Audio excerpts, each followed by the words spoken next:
country won't accept peacekeeping forces from NATO countries. Live, special end of war in Ukraine video. UK 25 times down there. And the US 19th of February today, Wednesday morning, guys, 25. He is in favour of British and European troops being deployed.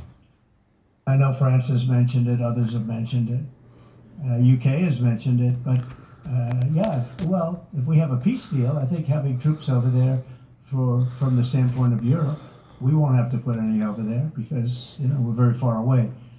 But having troops over there would be fine. I would not object to it at all. Our defence correspondent Jonathan Beale has been with British troops in Romania, which borders Ukraine, where they are training for all eventualities.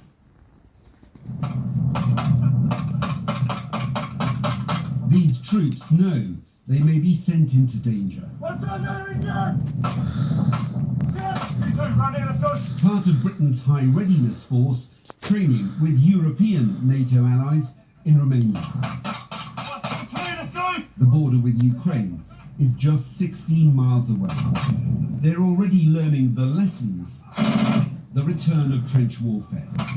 But they also know they could be called on to help secure a peace in Ukraine. This brigade is absolutely ready. My brigade back in the UK is ready, but clearly what that force package would look like would be dependent upon what the Prime Minister and the Minister of Defence would like, but we are ready. But you couldn't do it on your own?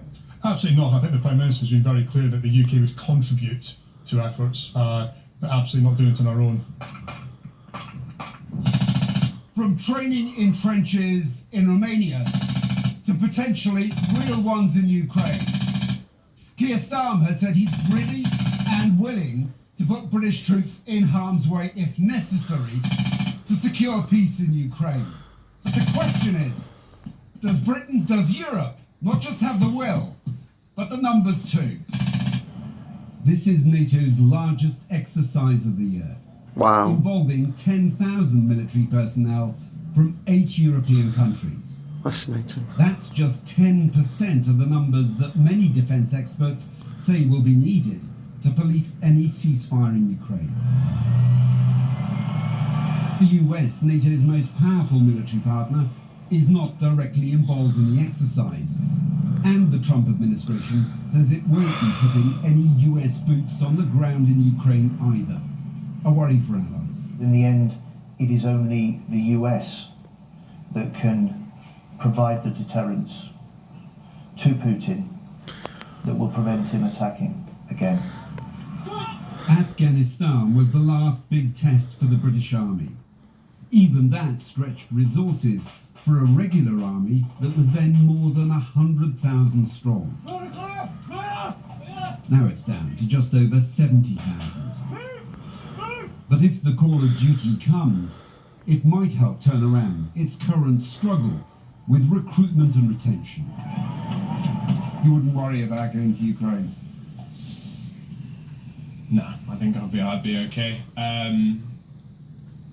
People have joined the army for a reason. You see by talking to people here, everyone's more confident. Ukraine might be a wake-up call for European nations, now being urged to spend more on defence. Support for Ukraine comes with a price. Jonathan Beale, BBC News, Galette. Fascinating. We've been reporting in the last hour or so that overall prices went up by 3%. There you go. Please subscribe and find